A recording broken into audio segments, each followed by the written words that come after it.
Oh, yeah, baby. Hey, Sean, we had an Elimination Thursday. It was Wild Card Tuesday, Wild Card Wednesday, Elimination Thursday.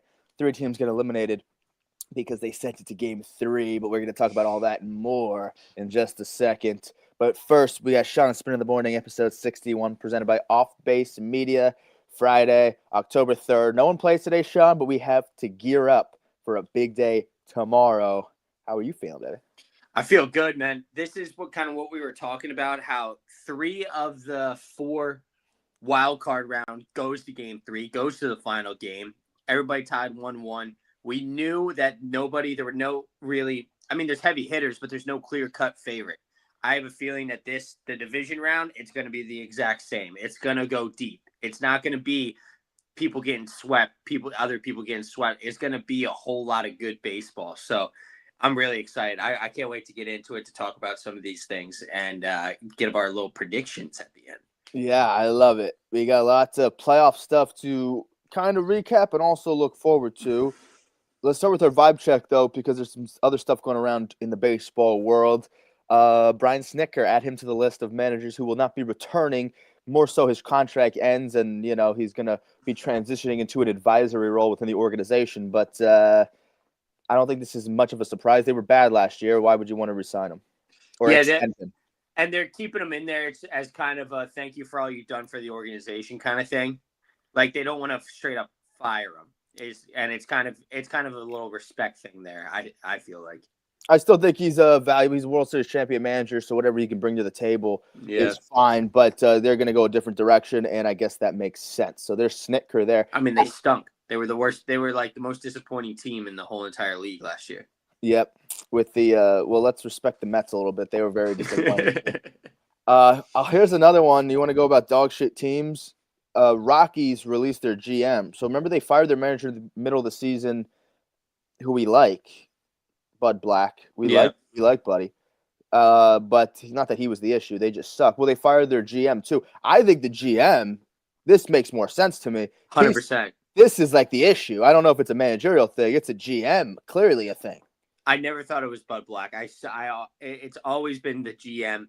You're bringing in these horseshit contracts over and over. Like Chris Bryant hasn't been brought up in the news, and I can't tell you how long. And he's playing for an ungodly amount of money over there. Is he still in Colorado? Yeah, he is. He just doesn't play. So I had no idea. And you're not getting anybody every single offseason. Your team just seems to get worse every single year somehow. Like, you're supposed to be trending almost like the White Sox. You're supposed to get a little bit better, at least, right? We've seen it in the A's, the Angels, even the fucking Pirates and Bob Nutting's dumbass. We've seen it a little bit. The Rockies have just been dog shit for as long as I can remember now. Yeah, I went to just Google. We all know what the GM does, but I wanted to actually see what his job description entails, and because I'm thinking to myself, he has to be the worst ever. And it's building the roster through drafting, trades, free agency. Bad at all those things. Horrible. Hiring and managing the coaching staff and other front office personnel. Bad. I don't think they don't have much of a culture there at all. They suck. Developing the team's strategic vision and long-term planning. What strategic vision and what long-term planning? Bad. So I wanted to be we definitely know what a GM does in a nutshell, but I wanted to get it laid out for me there just so I know how bad he is at everything. And yes, he checks off every box. Everything that in his job description is just, yep, you're bad at this, you're pretty bad at this, you're pretty bad. The fact that I don't even know how long he's lasted, but definitely time for a change there. Yeah, even back in the day, they used to have at least some stars. like Tulo, Cargo, like Yeah. Todd Helton. Like they had some notable guys. Ubaldo Jimenez. They don't have like they have Hunter Goodman. That's it. And I guess Mickey Moniak had a good year this year too, but that's it. Like there's Yeah. nothing else to look forward on that team, and that's what sucks for them. Yeah, and their pitching has been bad for pretty much ever. And we can talk about the course field effect. It's tough to pitch in Colorado, but something, do things differently. You can't go out and do the same thing every year. It seems like they do, so they suck. Yeah. Good step in the right direction, though, I guess. Maybe this is the first thing in order to a culture change is to fire the GM. Whatever. Here's another one in terms of managers trying to find, whatever teams are looking for managers. Now the guys are getting fired. We saw the Angels are another one in the conversation. Ron Washington was there. He was dealing with health issues, so he gets like sidelined for a huge chunk of the year. He's not going to be returning in 2026. Their interim guy, whoever the fuck it was like a Montgomery. I don't know his full story. Yeah, I don't know his name either. He's not there anymore, so he's irrelevant anyway. So they're interviewing. So first of all, this is what I saw. First off, I'm scrolling through Twitter. I'm like, they do like this thing for Ron Washington. Ron Washington has announced that the manager will not be returning, or the Angels announced that Ron Washington won't be returning. Okay, but they put it like this, and at first glance, you're like, did he pass? So thank God Roy Belani like quote tweeted it or responded and was like, yeah, he's still alive. Don't let the graphic play. I'm like, yes, because it looks like this dude passed away. And Yeah. we knew he had health issues, so I got real worried for a second about Ron.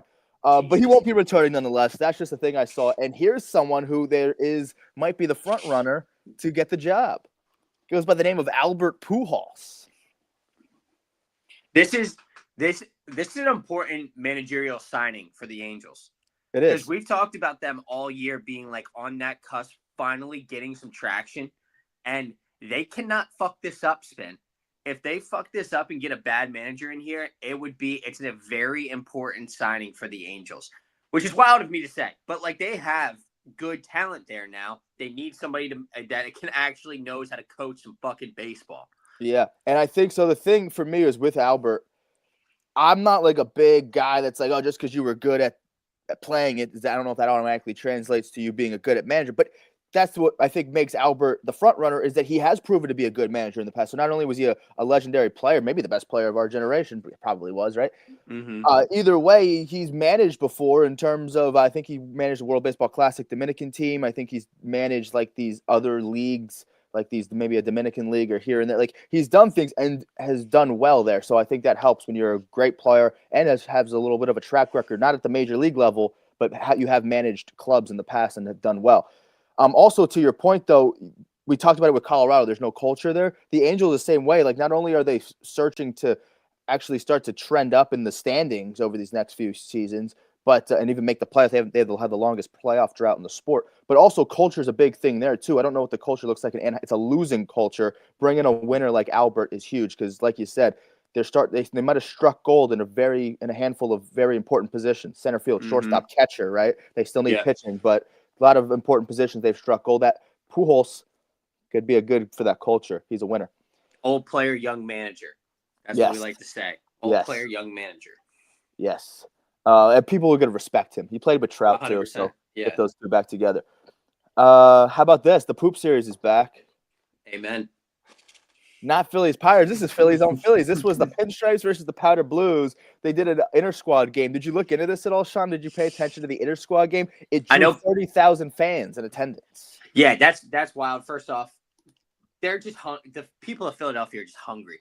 They're just hungry for Red October. They want it fucking bad. They want it bad. I'm gnawing at the fucking bit over here, Spin. We had to wait a week. We're ready to go. We got Shohei. We're gonna talk about it later. We got Shohei Sanchez. There's no excuses this year. I don't give a shit if Zach Wheeler's hurt. There's no excuses. They're ready. Bryce Harper went yard, I'm pretty sure, in the game. I can't wait. I can't wait for some playoff baseball to come back to Philly. Yeah, it's tough to, I guess, actually mimic that playoff atmosphere. But 30,000 fans for a inter-squad game, pretty good. Pretty good. Chomping at the bit. Yeah, get loose. You got to stay loose because there's teams that are coming in with momentum. We're going to talk about. I'm going to pose that question to you later on in the program. But just to kind of foreshadow, what is better? And it's also something that has been talked about since the start of this playoff format, since 2022, when the start of this new playoff format. Would you rather have the momentum or the rest I It don't was know all what's because of the better. Braves. It was all because of the Braves. The Braves fans were the ones who kind of started beating this dead horse, if you will, Yeah. about the bye, because they were pissed off that Philly came in super hot. We know how big momentum is whenever you're playing baseball. It's a huge factor. I would argue it's like this is the I'm trying to figure out how I want to word this. Out of all the sports, momentum matters the most in baseball. And so when you get this bye and stuff like that, and you get a hot team that just, swept or is hitting really well and stuff like that, is something you have to take into account. But I think the bye is also super beneficial for a team like the Phillies in a sense. Well, we're going to get into that and more. Let's start with the teams that we have seen. Some have been eliminated, some have advanced. And we haven't talked anything about game 2, so we'll go over some of the main things in game 2, and then we'll really break down game 3.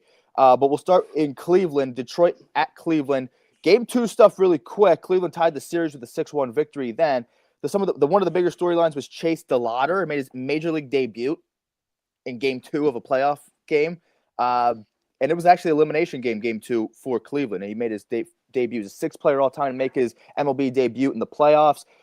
Tigers did not have a good game. Obviously, they lost 6-1. They left 15 men on base in that game. Not pretty. Here's the kicker, though, and this is what I want to talk about in terms of game 2 stuff.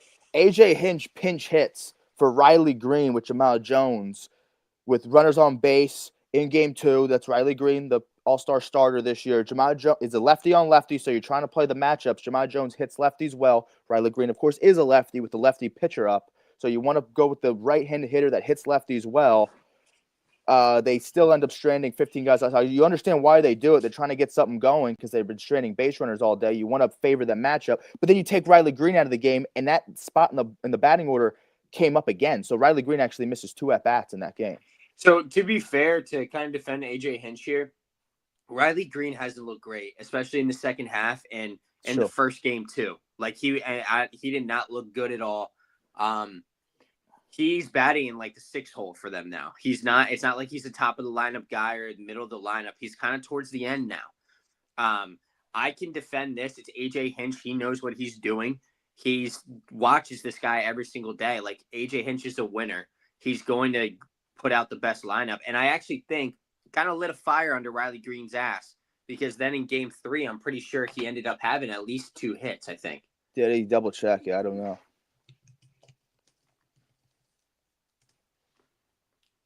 Let's check. Sorry. I should have had the box score up already.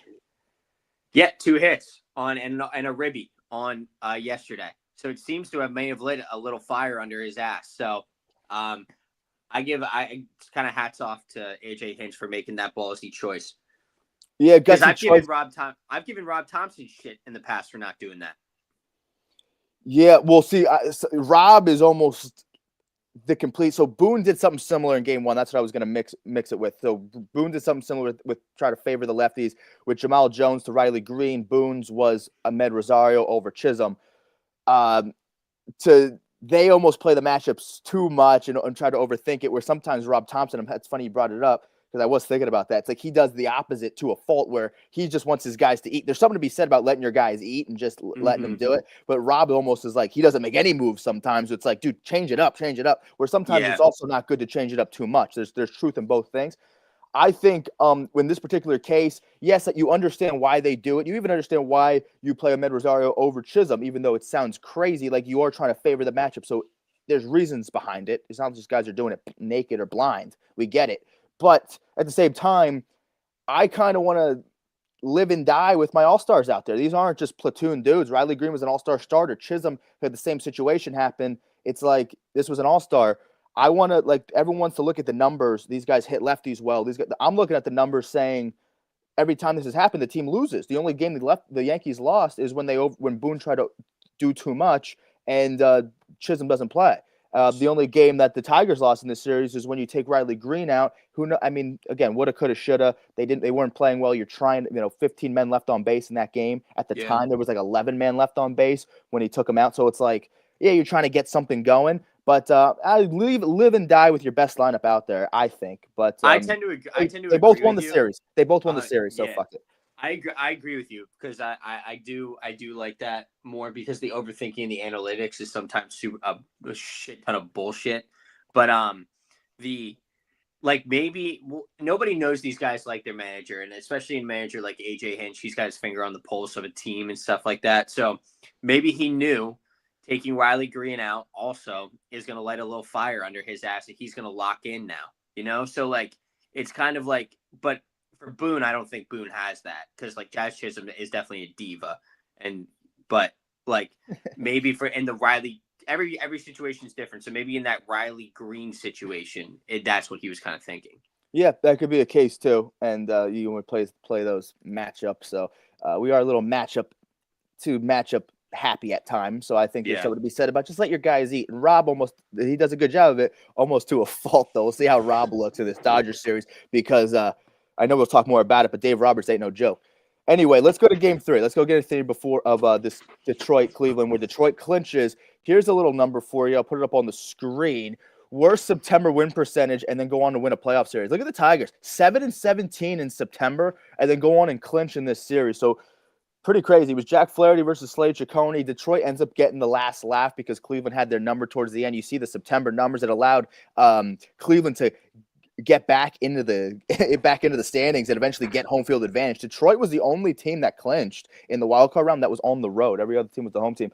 But Chase DeLauder, he played well enough in game. Well, he made an error in the game 2, which was his debut.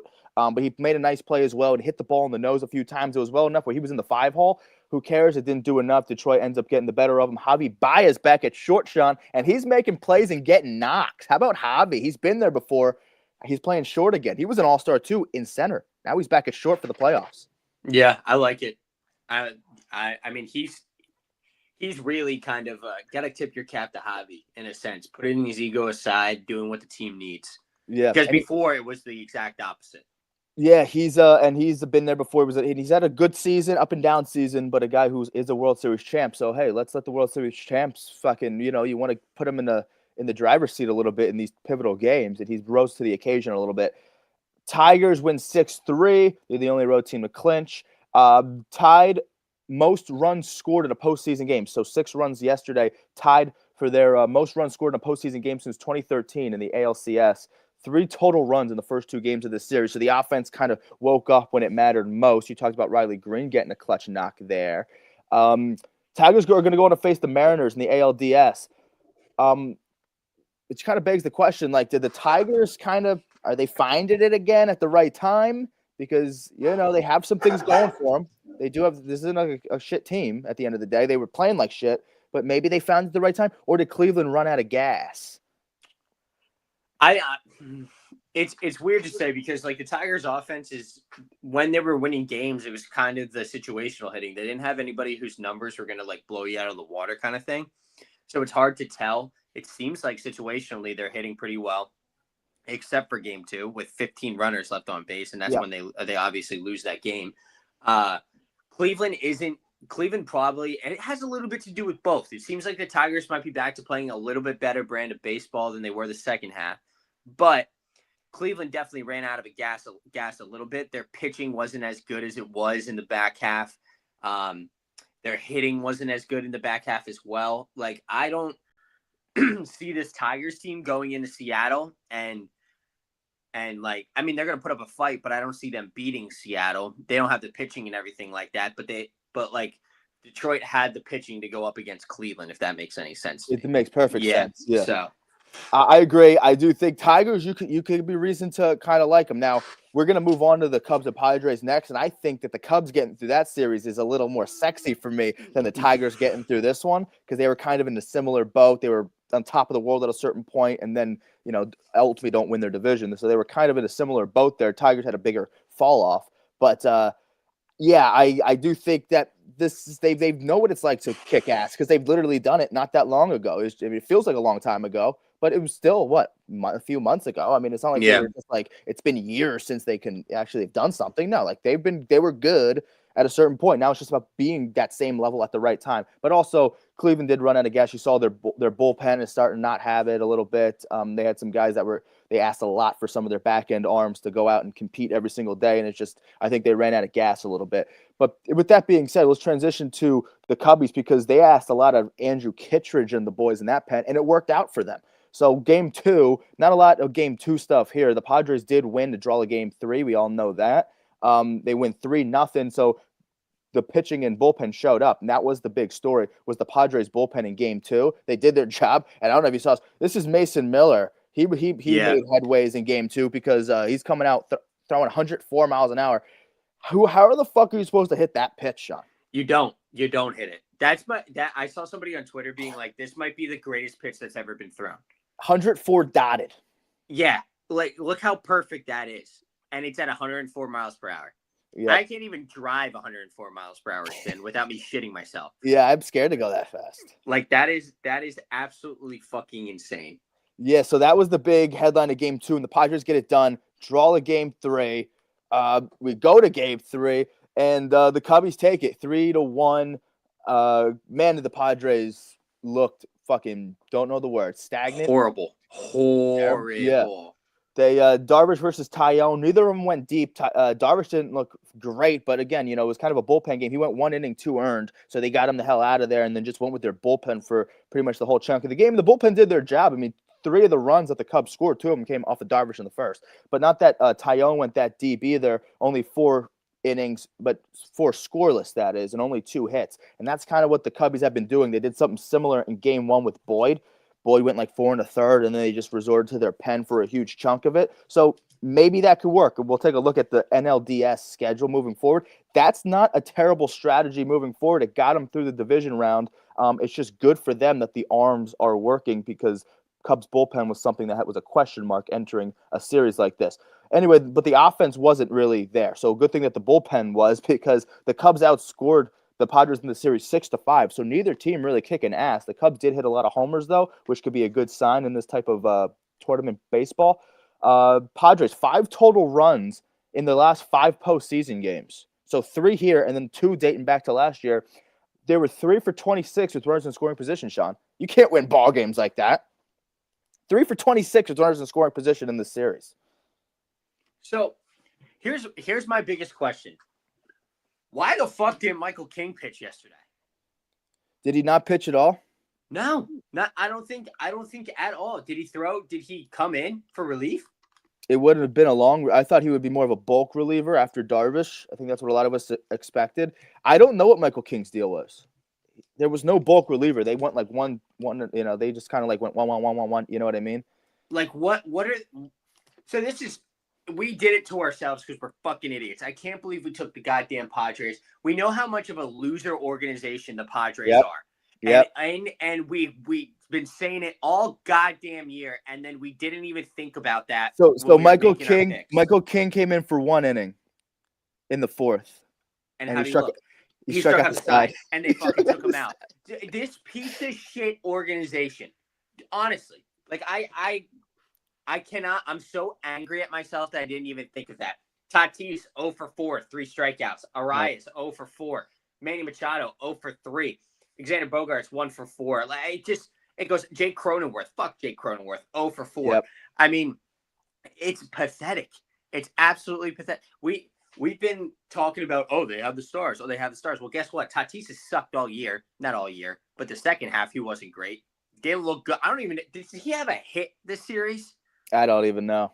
Like, let's be honest. He's usually good in these series, too. Not in this one, though. Yeah, you're right. Guess what? Machado had a great game, too. Didn't get a hit in game 1 or game 3. And Arias was completely just horrible. So I am making my claim now that the Padres, I will never forget that they're a loser organization. That just lose. That's all. I don't give a shit if they make the playoffs. I will not forget that fact from here on out. Yep. Because I'm pissed at myself that I forgot it.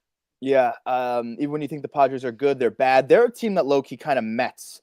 They don't get it. We always talk about the Mets metting. Well, the Padres met, too.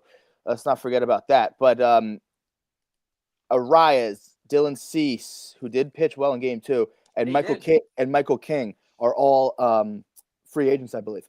So you don't get it done this year when you're really strong. I mean, Machado's not showing signs of slowing down, but he'll be a year older. we'll just see how this team looks. Jackson Merrill might have hit a homer yesterday. He's kind of like your young stud. So we'll see what they do moving forward. Bogart's another year older, and he looked good in the second half. So we'll see. I don't know if the Padres are in the best of shape, but maybe they'll still be feisty because that's what they usually are. Like that's what I would expect out of the Padres in a series like this, to be feisty, have a little bit more dog in them, kind of be biting at the chain a little bit. You know what I mean? Like they have a little fight and a little spark, a little feistiness. There was no feistiness. They were very dull. And maybe we could tip our hat to the Cubs too. Here's a little bit on the Cubbies for that series. First postseason series win for the Cubs since 2017. Okay, in the NLDS versus the Nationals. It was a year after they won the World Series, so they were still kind of had a little bit of juice before they eventually lost in the championship round of the Dodgers that year. That's a little bit on the Cubs, so good for them. They go on to face the Brewers. They have a better head-to-head record against the Brewers this year. They're 7-6 against the Brewers, so they've beat up on the Brewers. I mean, they've been trading blows, but 7-6 against Milwaukee during the regular season, which begs the question: how do you feel about the Cubbies moving forward? This is the Craig Counsell series. The Craig Counsell series, former Brewers manager, now the Cubs manager. So we'll see. That'd be kind of cute for him, I guess, go to Milwaukee. But how do you feel about the Cubs? The Cubs defense is spectacular. Dansby Swanson put on an absolute clinic. If you want your kid to fucking be a ball player, tell him to watch Dansby Swanson. Yeah. He's spectacular. But so you have that going for you. They are hitting homers, which is a recipe for success in tournament style of play. Great defense. The pitching could be fine. Maybe that we worried about it. At least it looked good now. They have a division rival. They're going to play with a chip on their shoulder. They have momentum coming into the Craig Counsell series. How do you feel about the Cubbies moving forward? When division rivals play against each other, anything can happen, especially Cubs and Brewers. We just talked about with the Red Sox, Yankees. It like seems like every prediction, whatever happened in the regular season, all gets thrown out the window now. You're playing your rivals. You're playing division rivals. That's where it gets the best, especially in October. 5-game series. Their pitching isn't strong, but guess what? Some people showed up when it mattered yesterday. PCA 3 for 4. Yep. Michael Busch home run 3 for 4 yesterday. Kyle Tucker 2 for 4. Seiya Suzuki went 1 for 4, even with a run as well. Like those things matter. That's the meat right there. Yeah. They showed up. These have been guys who have been dude. Carson Kelly had a series, man. He went 2 for 3 yesterday as well. These guys showing up when it matters. That's huge for the Cubs because this was the best offense in baseball for what, like 4 months of the year. I would say like half the year until the Brewers had something to say about it, I guess. Year, yeah. And so this is huge for them. That confidence of them rolling in. This is where the momentum really plays a part. When your guys have the confidence back now, and now you go into game 1 against Freddie Peralta, you got a little bit of ego to you again. You're not like hanging your heads. Oh my God, we barely won that series. This and that. This means something to this Cubs team right here. Yeah, I really like the momentum for this team because I think I said it. I don't even know how I phrased it earlier, but it was like the Tigers beat Cleveland. Okay, that's cool. They're going to go on to face Seattle. Yes, you do have a little momentum and a little juice, but the fact that the Cubs got through this Padres team and now go face a division rival, I like it more for the Cubs in this situation than I do for Detroit. Like I have more faith in the Cubs after coming off of a wild card series win than I do like Detroit, for example. And I put them in the same boat because they were both first place teams for a good chunk of the season, and then they got overtook by when it kind of down the stretch. And for the Tigers, it was really down the stretch, and they ultimately had the last laugh, as we said. But for the Cubbies, I like it. I kind of like this team. Whatever's they're doing with their pitching, I think it can work. And we're going to talk about the schedule. There's not back-to-back games in the national. The first 3 games of the NLDS are not going to be played back-to-back. You're going to have an off day after the first 3. So it's going to be Saturday, off day to Monday, off day to Wednesday. Which is kind of wild. It's wild for that's for the National League side, which that's going to make your bullpen really fresh. So you can survive this way, and whatever you can get more, you just went out and said, hey, Boyd went less than we went like 4 1/3, if I'm not mistaken. That was like 3 days ago. And they were still able to win that game, and he didn't go deep because they went kind of bullpen-y type of game towards the end. And if there was any qualms or any questions about their bullpen, well, they've answered the call in these 2 games that they won. Even the game they lost, it wasn't like the Padres offense exploded on them. It was like a 3-0 game. So that's what it's going to matter. We also saw it yesterday. Tyone looked good through 4, but then they don't stretch him out and they just go bullpen. This could work in the division round It's just going to also, I'll have to see how the Brewers look. But again, you have that momentum, Craig Counsell series, division rival, all things considered. I think the Cubbies and their boys up the middle are dirt nasty defensively. Yeah. Dansby was unbelievable. He put on a clinic. He put on a show. And Yeah. Ian Happ a stud too. Last postseason series they won, Ian Happ was a rookie in 2017. So Happ was not part of the 2016 team. He wants to get back. He's the longest tenured Cub, I believe. He's a leader. They have a lot of pieces here. Young guys, Shaw, PCA, veteran guys who've been there, done that, who didn't do it with the Cubs, but now have the chance to. Kyle Tucker, Swanson, right? So they have fucking dudes, man. This could be a real deal team.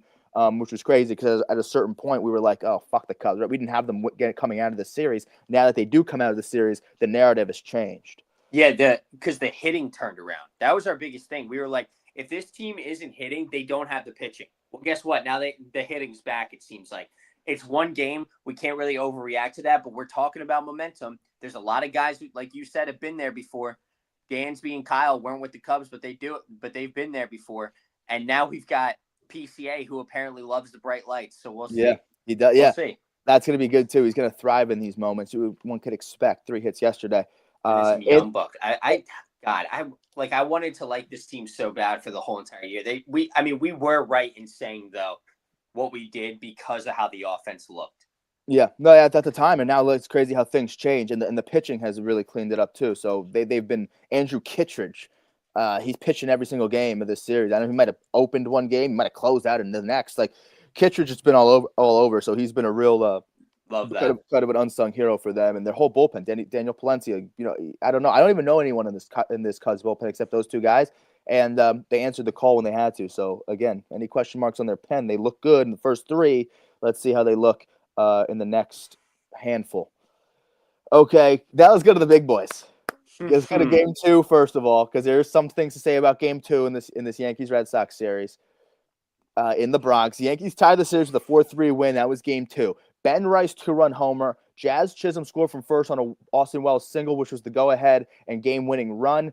Jazz speed and defense was a big storyline of that game. Trevor Story, it was a 4-3 game. Story had all 3 ribbies for them, but fuck Trevor Story. I'm just going to focus on the Yankees for a sec. Fernando Cruz, he made the world got introduced to Fernando Cruz when he got blacked out and was like, yeah. So everyone likes Fernando now, and he went nuts. And everyone got a taste of what Fernando, his fiery personality. But you guys need that. Yeah, I like when you get fire up the boys. Yeah. That's great. Here's the other thing, though, and this is why I want to talk about this. Ben Rice, 2-run homer. Jazz Chisholm scored from first on that single and played fantastic defense. So he didn't have any hits in game 2, and he changed the game. He became the talk of the town. Didn't even have any hits. Well, why? Because of his speed and his defense. That was really the difference of that game. He makes a great diving play up the middle. Doesn't even get the out, but he saves a run. He keeps the ball in the infield. That ball gets in the outfield. It gets past Chisholm in any way. A run would score it very easily. So he keeps the run from scoring, and the Yankees eventually get out of that inning. Then he scores from first on a single. Who the fuck scores from first on a single? It was a 2 out, so he was running on the pitch or running on contact. But his speed still is a difference maker. Didn't even have any hits. He drew a walk and then scored. And that's just the difference. Ben Rice and Chisholm, neither of them start in game 1, but they were both huge parts of game 2. 4 runs scored between Ben Rice and Chisholm accounted for 3. A 2-run homer and a run scored from Jazz. So, hello. We were talking about how they should have started, and guess what? They both accounted for like 3 out of the 4 runs in game 2. Big stuff there. Then we go to game 3, Sean. This was the big one. This was the big one, and this was the must-win shot. I just want to talk about Ben Rice and Chisholm. Yeah. But here's the thing, right? It's already Yankees, Red Sox. It's an elimination game. Stakes are high. Couple of rookies going at it. Last time, so if that was high stakes enough, the last time the Yankees beat the Red Sox in an elimination game was Boone's walk-off home run in the 03 ALCS. So 03, last 3 times they faced off in the playoffs, the Red Sox took it. So they kind of had the Yankees number in the postseason, at least the last few times. You got to go all the way back to 03, the last time the Yankees were able to do it in an elimination game, and that was Aaron Boone. So that was a little bit on top of it. And then again, no team has ever lost game 1 in this new playoff format since 22, and then came out and ended up advancing.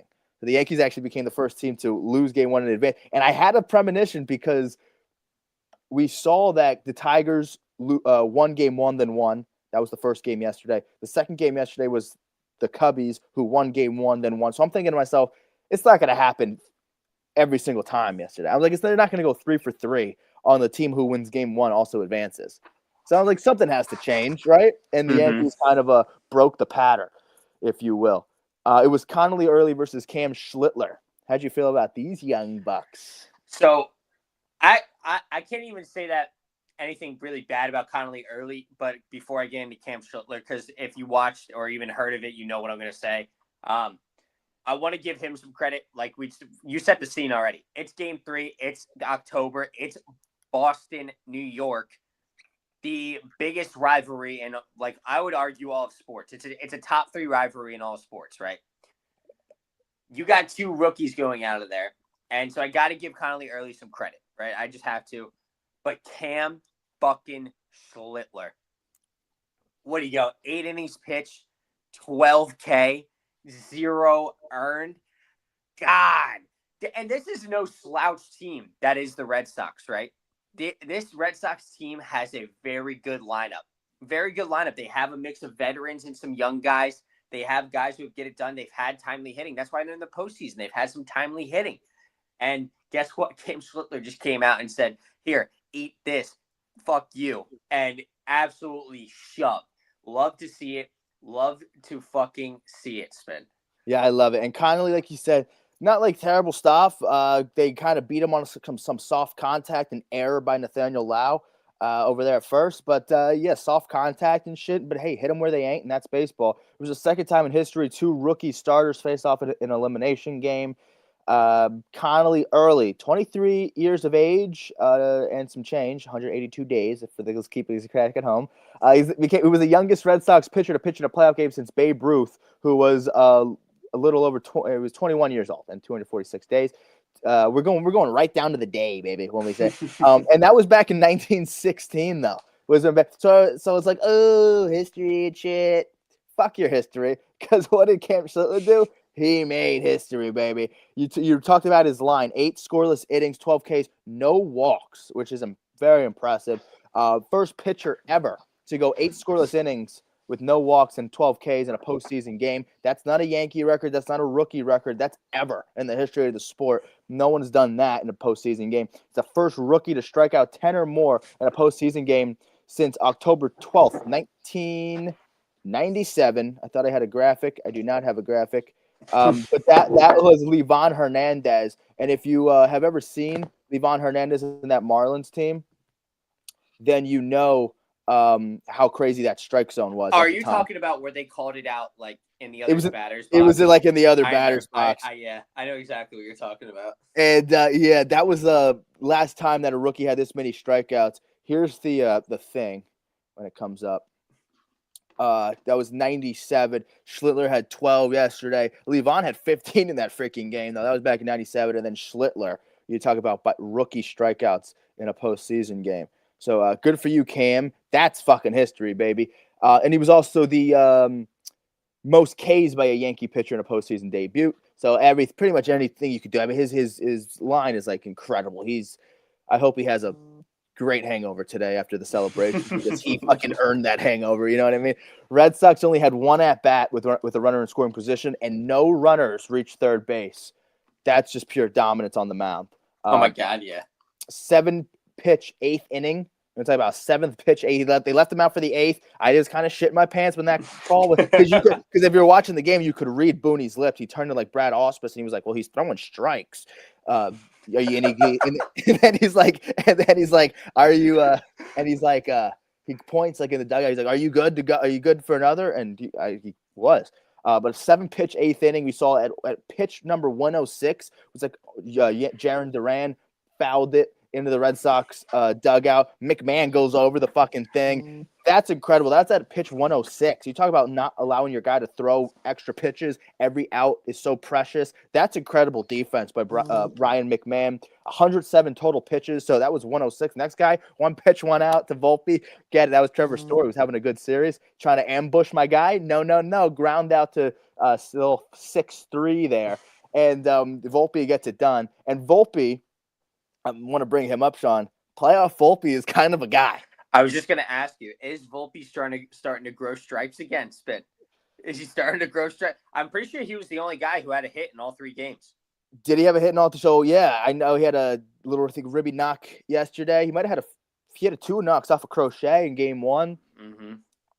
Playoff Volpe is kind of a guy, and I think I have a theory, and I've had a theory on this, and now it's still kind of like the fact that he's coming off a good series. My theory is kind of slowly but surely, getting more traction. He's a tournament ball jersey kid. You know what I mean? That's my theory. This is a guy. Was he a Diamond Jacks or whatever he Probably played? Somewhere around there. He could have been a Diamond Jack or some type of tournament ball in New Jersey. Well, his tournament style of ball is where he made his bread and butter. Now you're going to play tournament ball style in New York, and he was good in the post. And then part of this is because he was good in the postseason. Last year was his first postseason. He was good. And now we're starting to see it again. This is a tournament ball jersey kid, man. He knows tournament ball, and now he's playing tournament ball in New York. And I think that's his bread and butter is tournament baseball because he played good ball, and his defense he certainly cleaned up. So good stuff there. Yankees What's going against Toronto. What's wild about Volpe is we were talking earlier is like the bright lights of New York getting to him. Well, it's absolutely nuts that October when the lights get even brighter that he's now performing. Yeah. Like that's pretty cool. For him to kind of say shove it to the whole entire media and have a good series like that against your mortal rivals, pretty cool. Yeah, and he was the only, give him some credit. Only Yankee home run. Yankees usually are a big home run team. They only hit 1 in the entire series. It was Volpe. That's a good sign for you. Off of crochet in game 1. Very good sign for you. Yeah, I like a series like that. I like that they were kind of punching Judy, spraying the ball over the yard, putting the ball in play and making things happen. If Wellesley doesn't put that ball in play and it short hops Nathaniel Lowe, it's a play that he makes 9 times out of 10. I was in the moment. I was like, "Oh, it's like worse than Buckner." No, but if you don't put that ball in play, like a run scores. Like yes, he makes that play generally speaking, but he didn't. You know what I mean? And Red Sox defense, they might have made the most errors in the league in the regular season. So you got to put the ball in play against these teams. I know you're going to see everyone at their best. Everyone's going to play good defense. Yada yada yada. I don't give a rat's ass. You got to put the ball in play and make things happen. And the Yankees did, and they did it a lot with soft contact. Now, if the homers start to come too. That's a really good offense. So we'll see because they don't go very often without hitting homer. This is 3 games without a homer. Usually they come in bunches. But we'll see how they look at Toronto. Let's also go to our final game 2 because there was no game 3 in Chavez Ravine, but the Dodgers do what they do, and then we'll transition to the division round because the Dodgers are going to the bank. But they did what they did. They scored 18 runs in 2 games, and they just completely just said, "Fuck it, you're the 6th seed, and we're the Dodgers. We're the defending champs. We're not going to even let you try to come in this game." And the Reds did a little different. They were the first team eliminated, but they were all right. I mean, they put up a fight in the first few innings of game 2. They had a lead, and then the Dodgers just said, let's turn it up a notch. Mookie Betts, if there was any worry about Mookie Betts, well, don't be worried about Mookie Betts. He had like 3 doubles in that game. Yeah, he comes alive when it becomes October, dude. Yeah, we can't be worried about Mookie. But disappointing year for the Reds, or no? No, I don't think so at all. I don't think if you're a Reds fan, I truly don't think you thought you were going to be even in the playoffs, in all honesty. You have a young lineup. Hunter Green was hurt for probably half of the year. You found out you got another great pitcher in Andrew Abbott. You're figuring out your pieces. You're slowly putting it all together, and it turned into a winning season for you guys to push you into the playoffs.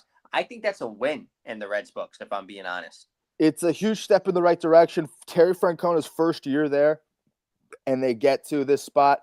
Now, this is the first time that a 6th seed in the National League has been eliminated this early, right? Because 2022, Phillies were a 6th seed. They went to the World Series. 2023, the Diamondbacks were a 6th seed, go to the World Series. Last year, the Mets were a 6th seed. They went to the Championship Series. This year, the 6th seed in the NL eliminated first round. But Terry Francona's first year there, they exceed expectations probably. I think maybe by record-wise, it makes sense that was their record. But in terms of actually playing October baseball, I think that exceeds expectations. And they 100%. have a good young staff. They have some pieces. We'll see how they continue to develop and try to put a team around these motherfuckers. But we'll see because I think the Brewers and Cubs don't really show signs of stopping either. So we'll see how that division looks moving forward. Okay, now we go to the division round that begins Saturday.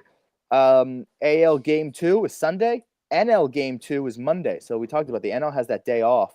But the ALDS Game 1, the fact that it's Saturday means that wild card game 1 starters would be going on 4 days rest if they were to pitch on Saturday, Sean. So I don't think they'll do that. I think they're going to pitch on Sunday on a normal 5 days rest, which means that if each ace is going to pitch game 2 on Sunday, then they would be available for game 5 on Friday, if it would even be a game 5. So that kind of is crazy when you think about it. Like Fried and Skubal, guys who pitch game 1, who are true aces, some of the best in the game, if they don't play if the Yankees can't compete, or if someone gets swept or doesn't go 5 games, you see Fried and Skubal only pitch in 1 game, or only start at least 1 game of a postseason game, and it looks like Rodon's only going to pitch in 1 game of the division series. So that's just crazy how that shit works out. You got to play your cards right so you can have, especially if you're Detroit. I'm more worried about Detroit though, because you want to get Skubal 2 starts. That's 100%. And Skubal's gonna be in the ear of AJ Hinch telling him to start him twice.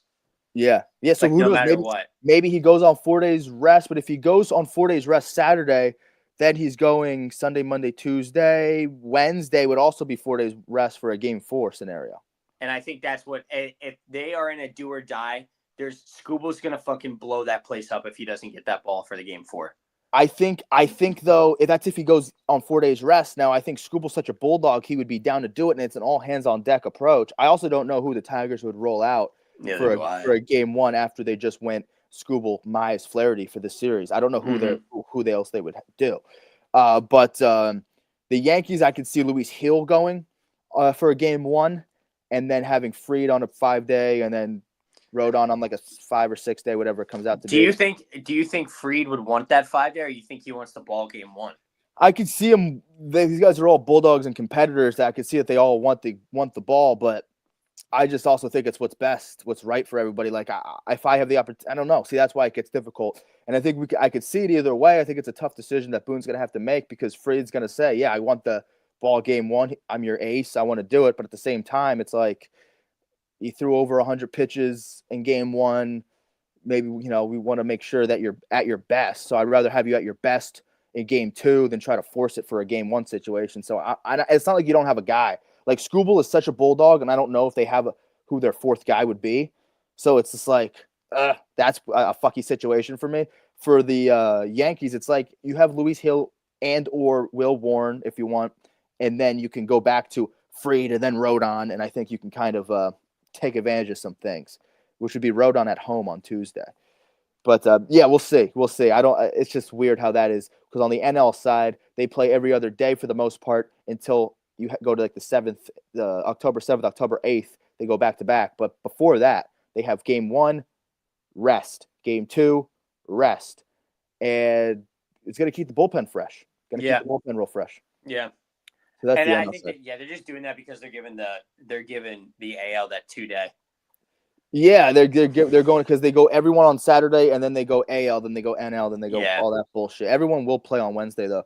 But it's like, I don't know. It's kind of fucky, but it kind of favors the team that gets the bye in some way, because that's the other thing we talked about. I mean, do you favor having momentum entering the division round, or do you favor having rest? At least when you have rest, you can roll out your game 1 starter for the division series, where if you have to go through the wild card round, there's maybe, your game 1 starter is going to be off of 4 days rest.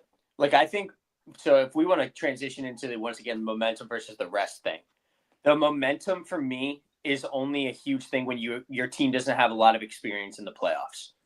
That you need that momentum, because like we all know it's a whole new beast. You're going kind of solely off of vibes sometimes.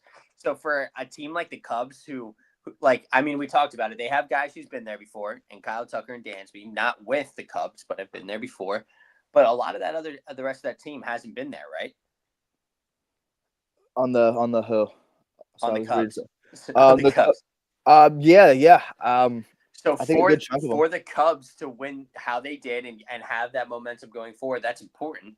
But then, I think for a team like the Phillies, so I guess I'll just say, because they're what's popping in my head. That's what's in my head the rest of this goddamn month. It's good for them to kind of get that break. A lot of those guys, almost the whole entire lineup, have been in the playoffs before now. Basically, Luzardo's even been in the playoffs before too. So, there aren't many people on that Phillies lineup that haven't been in the playoffs.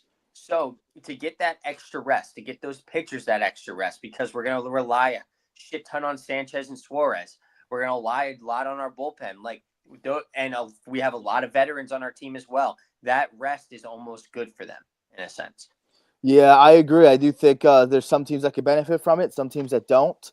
I like that the Cubs have momentum, right? I like that, like a team like the Dodgers or Phillies, if they had rest, I don't think I'm too worried. Exactly. But a team like the Cubs, I think that the momentum that they can build up is great. The Yankees, the momentum that they can build up, I think is really good too. So I think it does favor some teams. I think can deal with it. Some teams can't. But we'll just have to see ultimately what the production looks like on the field.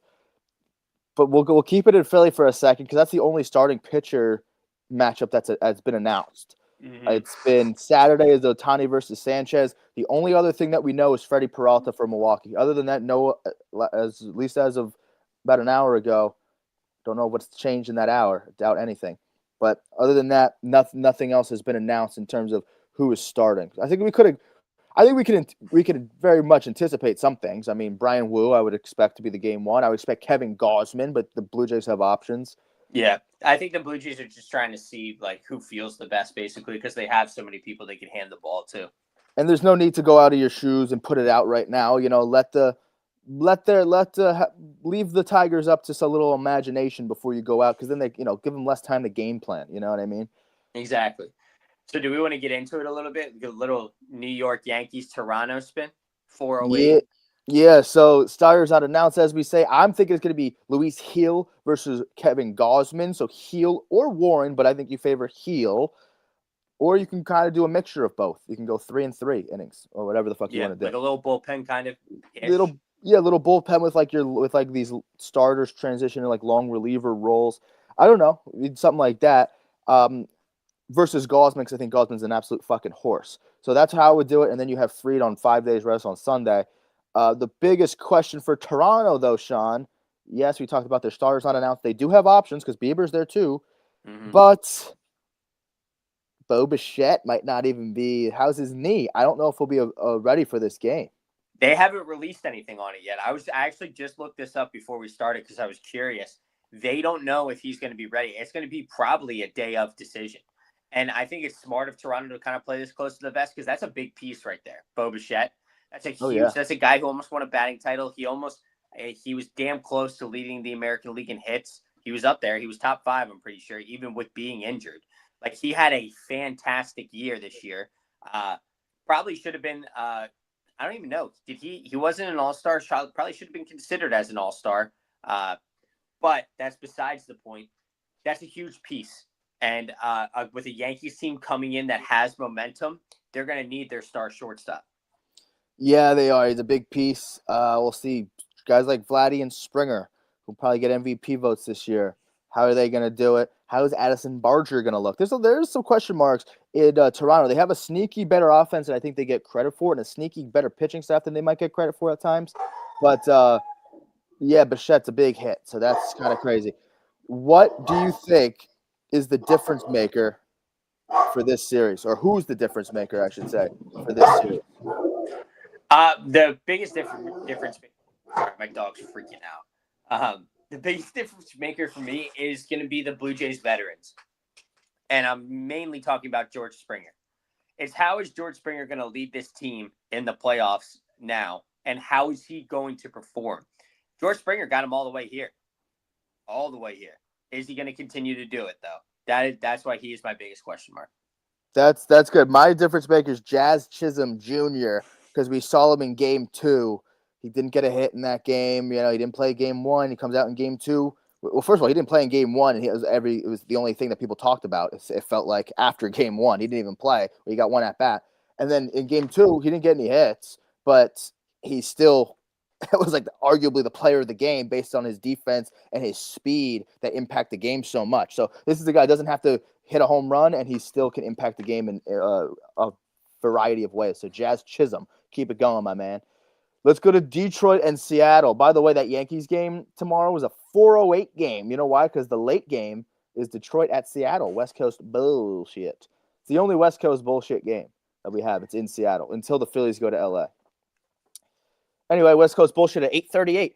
Who the hell does Detroit throw for game one? That's what we kind of talked about. Who the fuck knows? And do we expect Brian Wu? I sure do. Yeah. He Good one. Thanks. But I would go. There's no. I think they'd be idiots not to throw Brian Wu. And I honestly think they're going to hand the ball to Scooble game one. Detroit knows that going into Seattle is going to be a tall task, and they need to go to their guy. Winning game one is so unbelievably important for Detroit. So important. They need that game one win.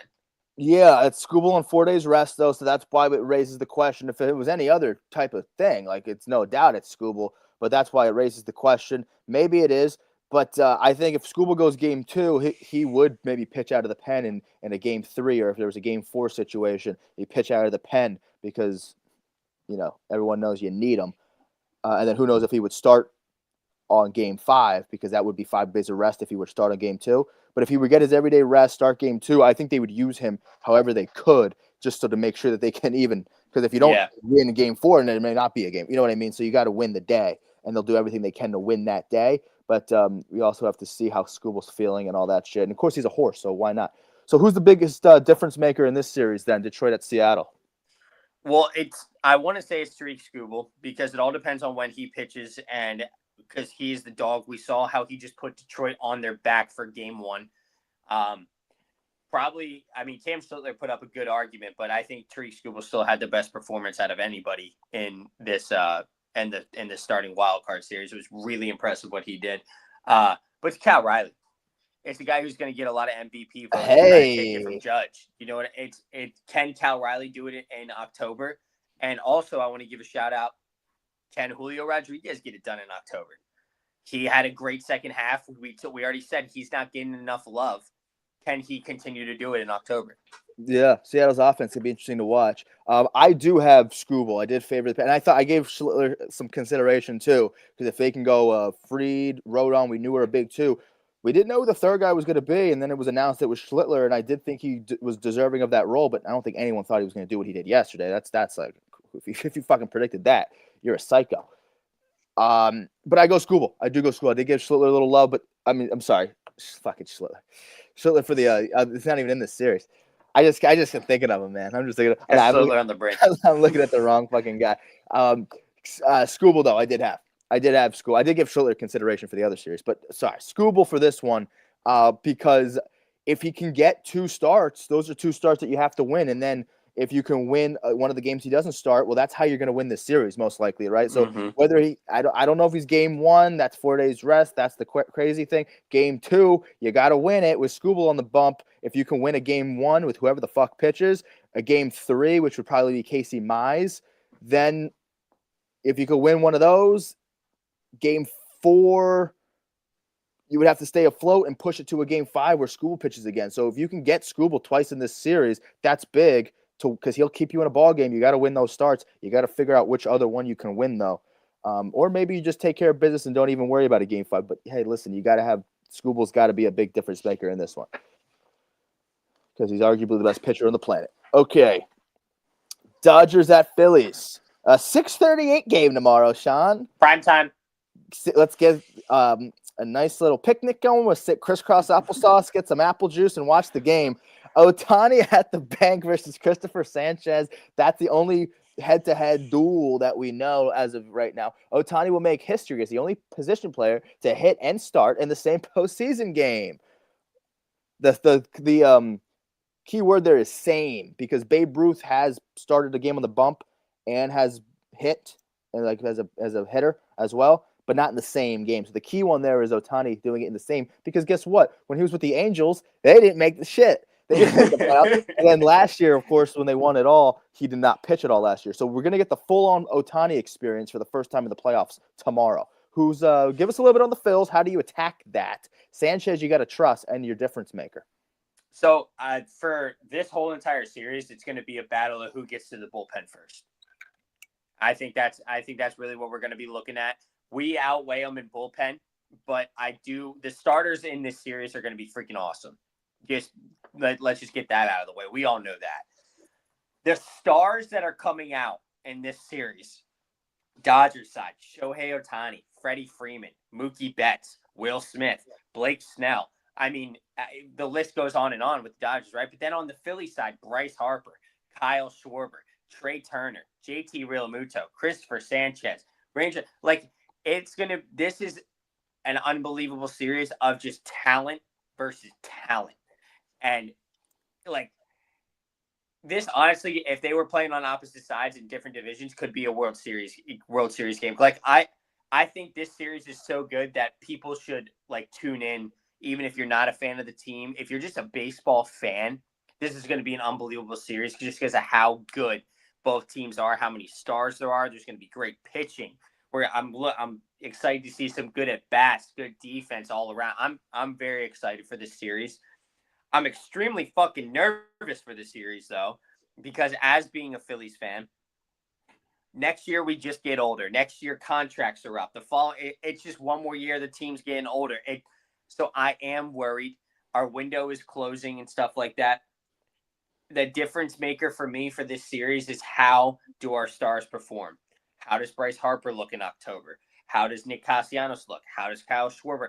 Is Trey coming back from an injury? Is he going to look the same, or is he going to, like, how are our role players going to? I have so many questions, Spin. I have so many difference makers. I need it to be Saturday. I need to see the bank rocket, Spin. Yeah, I got to check. Has it been announced who the Phillies are rolling out pitching-wise? We know Sanchez Saturday. Just Sanchez. We haven't heard a lineup yet. We haven't heard a lineup of what's going on yet. Lineup is in, like, Sunday, Monday's pitcher. Yeah, that's what I mean. Like a rotation. Yeah. Sorry, rotation. We haven't heard one yet. Okay. So that's what I was curious. So yeah, you touched on it's a heavyweight fucking matchup. Everyone knows that. But my difference maker is Aaron Nola. Yeah. How is Nola gonna look? And I'm assuming they're gonna roll him out. I don't know. Games. They threw Luzardo in that pinstripe series.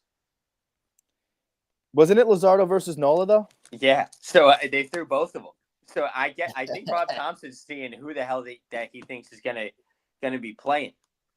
So yeah, I think there's decisions to be made and conversations to be had. My thing with Nola is he's used to being a game 2 starter after Wheeler in the past, and he's done a good job of it, and he has a lot of playoff experience, more so than Luzardo. He's also the only righty, or not the only righty, but you would go Walker Buehler's actually been pretty good for the Phils, but you wouldn't go Walker to start. You wouldn't go Taiwan to start. Neither Walker Buehler or Taiwan Walker, neither. So you go Nola, even though his numbers don't look good. The only reason he even enters this conversation is he going to start? Is because of how bad he was. Other than that, everything points that he would. But he was bad in the regular season, so that's why he makes it difficult to make this decision. My thing is, if Nola is going to be one of your top 3 guys that you roll out, do you roll him out for game 2 because he has experience in game 2 situations and you're at home?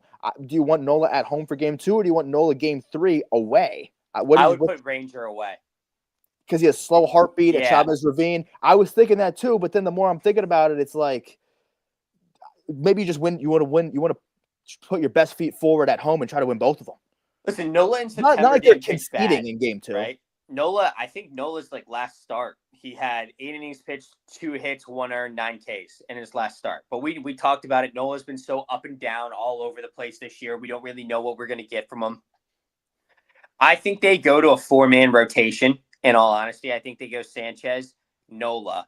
Then I think they go Ranger, Luzardo. And then if it gets to a game 5, you come back home and throw Sanchez again. Yeah, the good news with them is that with all their day offs, they could have Ranger go game 1 and game 4. That'd be 5 days of rest if they needed that, and then whoever pitches game 2. So, but here's the other thing, right? If you pitch Ranger game 2, they're definitely going to go Ranger game 2, because if they go Ranger game 2, that's game 2 and game 5 that he can do. And game 5 would be a home game. Yeah. And that makes the most sense then. That makes the most sense. Who are we throwing away then? Sanchez and whoever, Nola or Luzardo, I'm assuming? So it would be Nola or Luzardo for game 3, which I think is the biggest question. I think you have to go Ranger for game 2 now that I see it like that. If we're looking at it like that, that makes the most sense, 100%.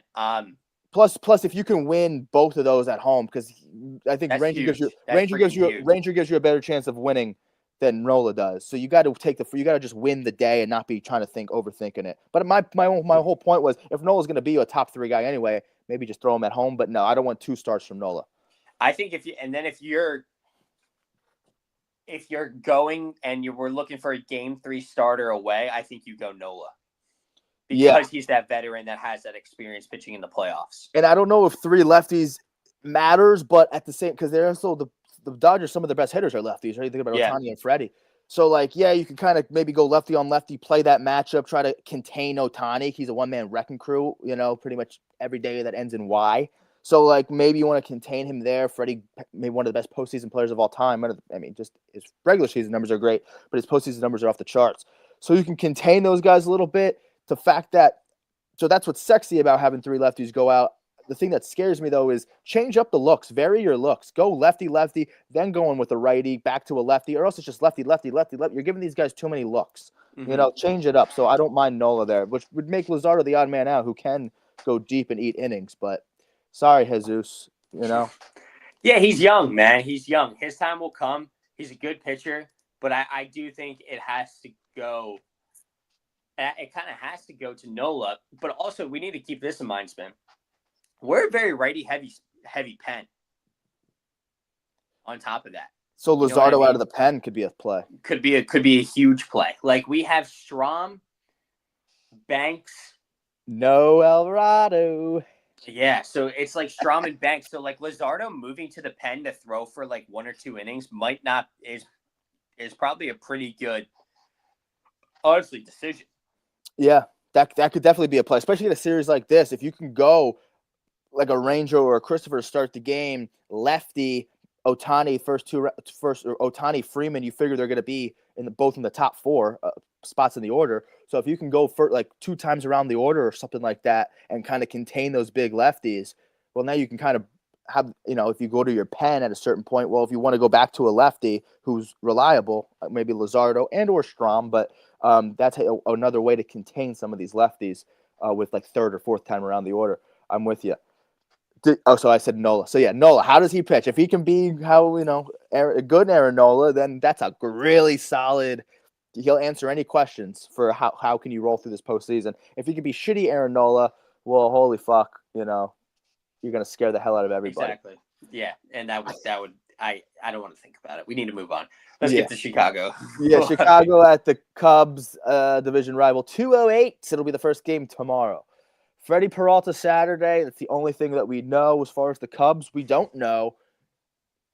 I don't know shit. I don't know what the fuck they would do. I really have no idea. Maybe a Colin Ray. But Probably. maybe a bit of bullpen style game because that's what they've been doing.